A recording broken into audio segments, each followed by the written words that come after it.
The priest's voice thundered through the church. "Stop this wedding right now!" The entire room went silent. The music stopped mid-note, the guests froze, and my heart almost stopped beating. My fiancé looked at me in shock as the priest slowly raised his shaking hand and pointed, not at us, but at my mother. "You can't let this marriage happen," he said firmly, "not until she tells the truth about who she really is." Gasps filled the room. My mother's face turned white. She didn't speak. She didn't even move. I felt my knees weaken as everyone turned to look at her. That was the moment I realized. My mother had been hiding something her entire life, and whatever it was about to tear mine apart. If you want to know how one secret changed everything I believed about love, family, and truth, stay till the end. And before we begin, make sure you subscribe and tell me in the comments where you're watching from. My name is Ava Rowan. I'm 26 years old, and I've always believed in simple things: honesty, love, and second chances. I grew up in a small coastal town in Maine, where everyone knew each other's names and secrets. Everyone except my mother's. Laura Rowan, my mom, raised me on her own after my father passed away before I was born. At least, that's what she always told me. She worked 2 jobs, teaching piano lessons during the day and waiting tables at night, to make sure I never went without anything. She was strong, graceful, and quiet. Too quiet sometimes. I was her whole world, and she was mine. But there were moments, small ones, that didn't make sense. Times she would stare out the window late at night, or flinch when someone mentioned Chicago, a city we never talked about. I used to think it was just grief. Now I know better. The morning of my wedding, sunlight poured into the little white church on the hill. The scent of flowers filled the air as my mother helped me adjust my lace veil. "You look beautiful, sweetheart," she whispered, her hands trembling slightly as she fixed a strand of my hair. "Thanks, Mom," I smiled. "You're shaking. Are you nervous?" She forced a laugh. "A little. Every mother is nervous when her only child is getting married."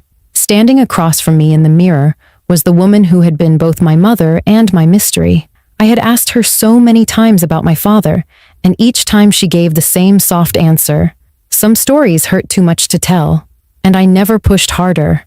I thought her silence came from pain. I never imagined it came from fear. My fiancé, Ethan Blake, was waiting at the altar, a kind, patient man who made me believe in forever. He came from a wealthy, respected family that had lived in our town for generations.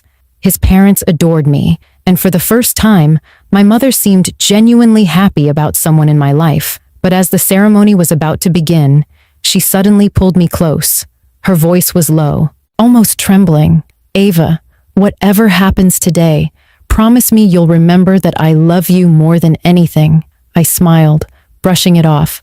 "Mom, you're scaring me. What's going to happen?" She didn't answer. She just kissed my forehead and whispered, "Just remember what I said." Moments later, the music started.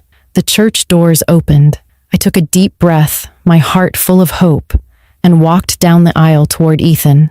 Everyone stood. The light hit the stained glass windows. Everything looked like a dream. But halfway through that aisle, I saw the priest's face. His smile had faded. His eyes were filled with something heavy, something like recognition. And when he raised his hand and shouted for the wedding to stop, my perfect life shattered before my eyes. The moment the priest's words echoed through the church, everything fell apart. The music stopped. The guests turned in confusion, and a wave of uneasy whispers rippled through the crowd. I stood frozen at the altar, clutching my bouquet so tightly that the petals began to crumble in my hands. My heart was pounding, and my throat felt dry. Ethan took a step toward the priest, his face pale with disbelief. "Father Donovan," he said firmly, "what are you talking about? What truth?" The priest's eyes were locked on my mother. His hands trembled as he spoke. "I know that woman," he said, his voice heavy. "Years ago, I saw her in Chicago. She can't let this marriage happen without telling the truth about who she is." A low gasp filled the air. My mother's bouquet slipped from her hand and hit the floor with a dull thud. I turned to her, waiting for her to deny it, to say this was some mistake, but she didn't say a word. Her face had gone completely still, her lips pressed tight. "Mom?" I whispered, my voice cracking. "What is he talking about?" Ethan looked from me to her, his confusion turning into frustration. His parents stood in the front row, whispering to each other, their eyes narrowing. My stomach churned. I wanted to believe this was all some misunderstanding, but the silence told me it wasn't. The priest stepped forward slowly, his expression torn between guilt and conviction. "Laura Rowan isn't her real name," he said. "I recognized her the moment she walked in. I was a young priest in Chicago when her name made the news. She disappeared 25 years ago after a man died under suspicious circumstances." My knees went weak. I turned to my mother, desperate for her to say something, anything, but she stood frozen, tears welling in her eyes. Ethan's father rose from his seat, his face tightening. "What are you accusing her of?" he demanded. The priest swallowed hard. "I'm not accusing her of anything. I'm saying she owes her daughter the truth before this marriage continues." The guests began murmuring louder. Some pulled out their phones. Others just stared at my mother like she was a ghost. I felt dizzy, like the room was spinning. I could barely hear my own voice when I said, "Mom, please, say something." Laura finally looked up, her eyes filled with tears. "Ava," she whispered, "I didn't want you to find out this way." Ethan looked at her sharply. "Find out what?" Before she could answer, a man's voice called from the back of the church. "She's lying." Every head turned. A tall man in his 50s stepped forward from the crowd. He had silver hair, a wrinkled face, and eyes that looked both furious and broken. He pointed straight at my mother. "I know who you are. You vanished after my brother died. You left us to live with the blame." A heavy silence fell. The air in the church felt thick. My chest ached. I turned toward the man. "Who are you?" He hesitated, his voice trembling. "My name is Richard Blake." Ethan froze. His last name was Blake, too. "Wait," I said, my voice shaking. "Blake? Are you related to—" "Yes," he interrupted. "My brother was Daniel Blake. He died the night before he was supposed to marry that woman." I felt the ground slip beneath me. I looked at my mother, her face pale as paper. My mother was engaged to Ethan's uncle, the man who died mysteriously, the man whose death she was accused of causing. The room erupted in whispers. Ethan stepped back, his eyes wide. "That's not possible," he said, almost pleading. "You're saying my fiancé's mother was engaged to my uncle?" My mother's voice was barely above a whisper. "It's true." The priest closed his eyes as if the weight of the truth had finally crushed him. I could see tears forming behind his glasses. "I tried to forget," he said softly, "but I couldn't let another wedding begin under a lie." Ethan's father shouted from the front pew, "Enough of this! You're destroying lives with rumors." But my mother shook her head slowly. "They're not rumors." Her voice cracked as she spoke. "I loved Daniel, more than anything, but his father didn't approve. He wanted Daniel to marry someone from a powerful family. The night Daniel told him he wouldn't go through with it, there was a fight. Daniel didn't survive. I was blamed, and I ran. I changed my name. I built a new life for Ava." The church went completely silent. Ethan stood there, stunned, his face pale. I could feel my heart tearing apart. Everything I believed about my mother, her kindness, her pain, her silence, it all made sense now. But one thought kept running through my mind. "You knew, Mom," I said softly. "You knew Ethan's last name was Blake." She nodded, tears streaming down her face. "When you first told me his name, I thought it couldn't be the same family. But when I met his parents, I recognized his father's eyes. I wanted to tell you, but I was terrified. I thought if I stayed quiet, maybe the past would stay buried." I stepped back, shaking my head. "You let me fall in love with him without telling me any of this?" Her voice broke completely. "I was trying to protect you. I didn't want you to pay for my mistakes." Ethan's voice rose, filled with anger and pain. "So this whole time you knew who we were?" She looked at him, her lips trembling. "I didn't plan it, Ethan. I just couldn't stop it once I saw how much you loved her." No one spoke after that. The guests avoided eye contact, unsure what to do. The priest stood silently at the altar, staring at the floor. I felt like my world had shattered in front of everyone I knew. The truth was finally out. But it wasn't over. It was only the beginning of something much darker, something none of us were prepared for. The silence after my mother's confession felt heavier than the church walls themselves. The guests had stopped whispering, the music still hadn't resumed, and every eye in the room was fixed on us. I stood at the altar, my hands trembling, my heart racing so fast I thought it might burst. Ethan looked as lost as I felt. His father was staring at my mother with pure disgust, and the man from the back, Richard Blake, still hadn't sat down. I could feel everyone waiting, holding their breath, expecting me to say something, but for a long moment, I couldn't speak. Finally, I turned to my mother. "You said Daniel died after a fight," I said quietly. "But that's not the whole story, is it?" Her lips trembled. She took a small step forward. "Ava, please, not here." "No, Mom," I said, my voice shaking but loud enough to echo. "You've hidden the truth my entire life. You owe it to me to finish it right here, right now." The words came out stronger than I expected. People shifted in their seats. I could feel their eyes move from me to her like a slow wave. Ethan looked at me, unsure whether to reach for my hand or back away. I didn't blame him. None of us knew who to trust anymore. My mother covered her face for a moment, trying to steady herself. When she looked up again, her tears had dried, but her voice was heavy and hoarse. Daniel's death wasn't an accident. It was a tragedy built on pride and control. The priest stepped forward cautiously. "Laura," he said softly, "you don't have to carry this alone anymore." She nodded weakly, then turned toward the guests.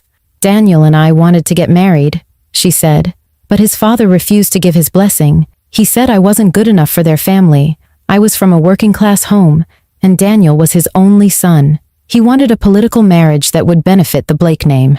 She paused, glancing at Ethan's father, who stood motionless in the front row. When Daniel refused to obey, his father became violent.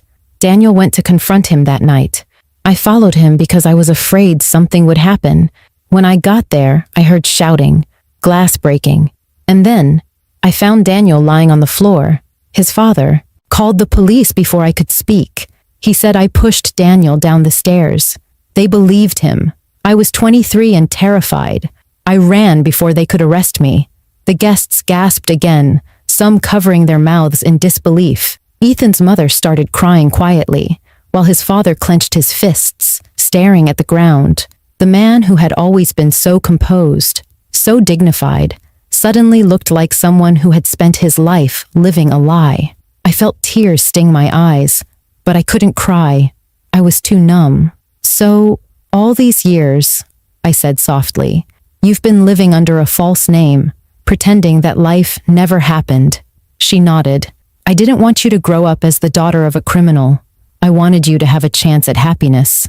I shook my head. "But the truth always finds a way out, doesn't it?" The priest took a deep breath and looked toward Ethan's father. "Mr. Blake, I remember that night. I was there at the rectory next door. I saw you arrive before the police did. I didn't speak up then because I was young and afraid, but I saw the bruises on your hands. I heard Daniel shouting that he would expose your corruption. When I found Laura crying beside him, you told me to stay silent or I'd lose my position. I've lived with that guilt for 25 years. The entire room gasped. Ethan turned sharply toward his father. "Dad, is that true?" Mr. Blake's face turned red. "That's enough," he snapped. "You have no proof of anything." But Father Donovan didn't back down. "The truth doesn't need proof when it's been buried under guilt this long. You know what you did." Ethan's mother suddenly stood, trembling. "Tell them the truth, Robert," she said, her voice breaking. "Tell them what really happened that night." He didn't answer. His silence said everything. Ethan took a slow step backward, shaking his head in disbelief. All this time, our family's reputation, our pride, it was built on a lie? The tension in the room was unbearable. My mother turned to me, tears streaming down her face again. "I wanted to tell you so many times," she said, "but I knew that if the truth came out, it would destroy everything you loved. I thought silence was safer." I looked at her, my chest tightening. "Silence didn't protect us, Mom. It only delayed the pain." She dropped to her knees in front of me, her voice trembling. Then let me make it right. Let me tell everything. I can't live another day with this secret. The priest nodded slowly. Then we do it now, here, before God. I helped her stand. The guests watched in stunned quiet as my mother walked back toward the altar. Her steps were slow, but steady. She faced the cross at the front of the church, then turned back to everyone watching. Daniel didn't die because of me, she said clearly. He died because he stood up to a man who couldn't stand losing control of his family. Her voice was calm now, almost peaceful, and I won't be silent anymore. Ethan walked toward her, his face full of heartbreak. I don't know what to say, he whispered. I looked at him and said, then don't say anything. Just listen. The truth deserves that much. That was the moment I realized everything had changed. There was no wedding anymore, no aisle to walk down, no vows to exchange. Only the truth, finally standing in the same room where lies had once lived. And for the first time in my life, I wasn't afraid to hear it. The room was utterly still. For a long time, no one dared to move or speak. The church, once filled with music, laughter, and the scent of flowers, now felt like a courtroom. My mother stood near the altar, her hands clasped together, her face pale but determined. The truth was finally spilling out after decades of silence, and there was no turning back. Father Donovan's voice broke the tension. Laura, he said softly, you've carried this burden for too long. Tell them what really happened that night. My mother nodded, taking a shaky breath. That night, Daniel went to confront his father about me. He told him he wouldn't be controlled anymore, that he was leaving to start a new life with me. I followed him because I knew how dangerous his father's temper was. When I got to the house, the fight had already begun. I heard shouting from the study, words full of anger and hatred. I ran inside just as Daniel fell. He was lying at the bottom of the stairs, bleeding and barely breathing. His father was standing over him, shaking with rage. She paused, tears filling her eyes, but she kept going. I screamed and ran to Daniel. He tried to speak, but he couldn't. His father grabbed me and told me to leave. When I refused, he said if I didn't disappear, he'd make sure everyone believed I killed him. I was young, terrified, and grieving. So I ran. I changed my name, started over, and promised myself I would never let that world touch my child. A collective gasp moved through the crowd. Every eye in the room turned to Ethan's father, Robert Blake, who stood frozen, his jaw tight, his hands trembling slightly. Ethan took a step forward. Dad, he said quietly, tell me she's lying. Robert's lips parted, but no words came out. His silence was louder than any confession.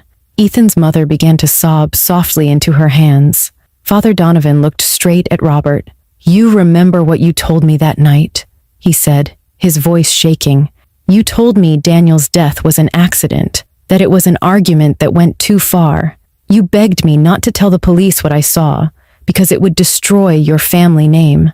I was young and cowardly, and I obeyed. But I've lived with that guilt every day since. Robert's face hardened, but the guilt in his eyes betrayed him.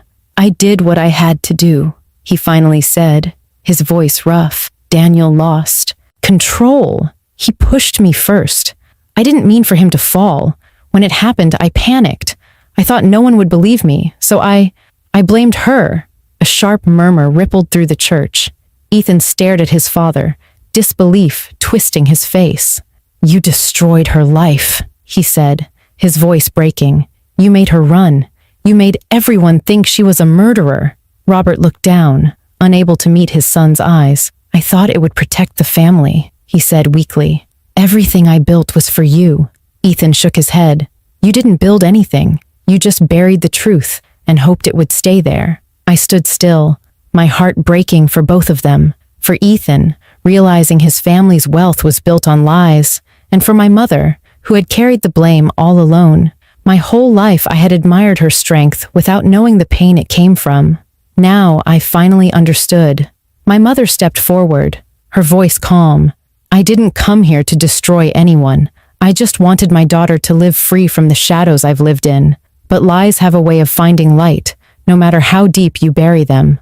Robert's wife turned to him, her face streaked with tears.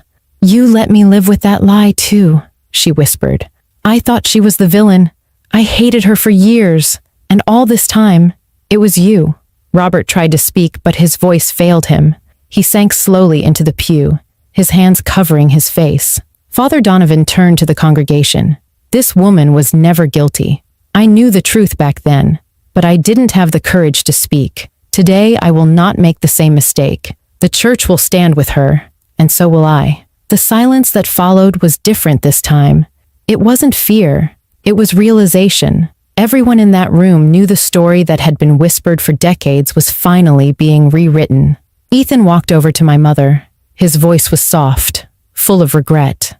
I don't know how to fix any of this, he said, but I'm sorry for what my family did to you. My mother gave him a faint smile. You can't fix the past, Ethan. None of us can. But we can stop it from breaking more lives. He nodded, his eyes filled with tears. I wish you'd told me sooner, Ava. I wish I'd known. I took his hand, but it felt heavy between us. Maybe this was how it had to happen, I said quietly. The truth hurts, but lies poison everything they touch.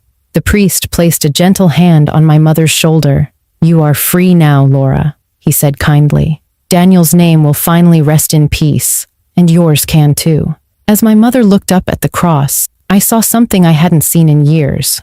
Relief. She wasn't the quiet, distant woman anymore. She was someone who had faced her past and survived it. Ethan's father was led away by the police later that day after Father Donovan came forward with his written confession from years ago. The story spread quickly through the town, but for once, the truth didn't destroy us. It healed what had been broken. That evening, my mother and I sat together outside the now empty church, the sunset glowing over the ocean. She turned to me and whispered, I never thought I'd see this day. I held her hand and said, You deserve peace, Mom. You've carried enough pain for a lifetime. For the first time in years, she smiled, real, unguarded, and free. The woman who once lived in fear was finally standing in the light. And even though the wedding was over, I realized something far more powerful had happened that day. The truth had found its voice. And for both of us, that was the beginning of everything new. The days after the wedding felt like living in the silence that comes after a storm. The chaos had passed, but everything around me looked different. The church that once echoed with music and laughter now stood empty. The flowers withered, the pews gathering dust. It was strange how one day could hold so much. Love, truth, loss, and freedom, all tangled together. My mother and I moved out of town for a while. She needed space to breathe, and honestly, so did I. For the first time in my life, I saw her without her walls. No fake smiles, no mysterious pauses when the past came up. Just a woman who had survived heartbreak, fear, and years of guilt. We rented a small cottage near the coast, not far from where I grew up, and every evening we'd sit outside with cups of tea, watching the sun dip below the horizon. One evening I asked her, Do you regret running? She thought for a long time before answering. I regret being afraid, she said softly. But if I hadn't run, I wouldn't have had you. You were the one good thing that came out of all the pain. I just wish I'd trusted you enough to tell you the truth sooner. Her words hit me hard. I had spent years believing her distance meant she didn't want to talk about love or loss, when in reality, she was trying to protect me from her ghosts. And maybe, in her own broken way, she had. But fear, I learned, doesn't protect anyone for long. It just delays the healing. The investigation into Daniel Blake's death was reopened after Father Donovan's testimony and the evidence he had kept hidden all those years. Within weeks, Robert Blake was charged with obstruction of justice and involuntary manslaughter. The story spread across local news, and for the first time, my mother's name was cleared. People who once whispered about her started sending letters of apology. Strangers who had judged her without knowing the truth now admired her courage for coming forward. Ethan came by the cottage a month later. I didn't know how to feel when I saw him standing at the door. Part of me still loved him, but another part was afraid of everything that connected us. He looked tired, like he hadn't slept in weeks. I didn't know, he said quietly, as we sat on the porch. I swear, Ava, I didn't know what my father did. I wish I could take it all away. I nodded, not out of anger, but understanding. I know you didn't, I said. This wasn't your fault. But it's hard to love someone when every part of that love reminds you of the pain your family caused. He looked down at his hands. So, this is goodbye? I hesitated before answering. Not forever, just for now. I think we both need time to understand who we are without all the lies. He nodded, his eyes glistening. Then I'll wait, however long it takes.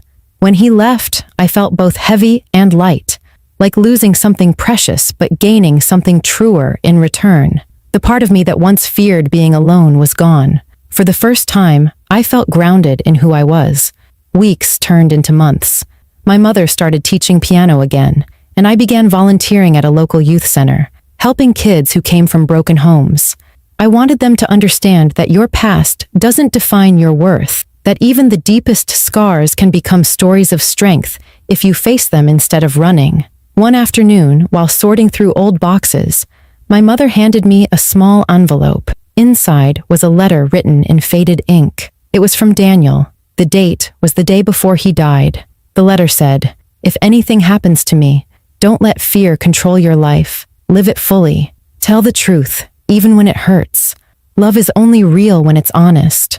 I read it out loud, and my mother's hands shook as she wiped her tears. "He was trying to protect me," she whispered, "just like I tried to protect you." That night, we lit a candle by the window and let it burn until morning. It was our way of saying goodbye to everything that had haunted us, and hello to the peace we had both been searching for. Eventually, Father Donovan came to visit. He looked older but lighter, as if a weight had finally lifted off his shoulders. "You both gave me courage," he said. "You made me remember what truth really means." I smiled at him. "Sometimes it takes a lie to make you appreciate honesty." He laughed softly. "And sometimes it takes brave women to remind old men like me of what's right." By the time the first snowfall arrived, the world felt new again. The pain hadn't disappeared, but it no longer controlled us. My mother smiled more. She laughed without guilt. And I started writing again, something I hadn't done in years. I wanted to share stories that healed, not just entertained. Stories that showed how love and truth could rebuild even the most broken lives. As I look back now, I realize that day in the church didn't ruin my life. It revealed it. It showed me that truth, no matter how painful, is always worth facing. It cost me my wedding, but it gave me something far greater, a real understanding of who my mother was and who I was meant to become. Because in the end, family isn't about perfection. It's about facing the storm together, no matter how hard the rain falls. If this story touched your heart, make sure to subscribe to my channel and comment below where you're watching from. I love hearing your thoughts and stories. And remember, no matter what secrets life throws your way, the truth will always set you free.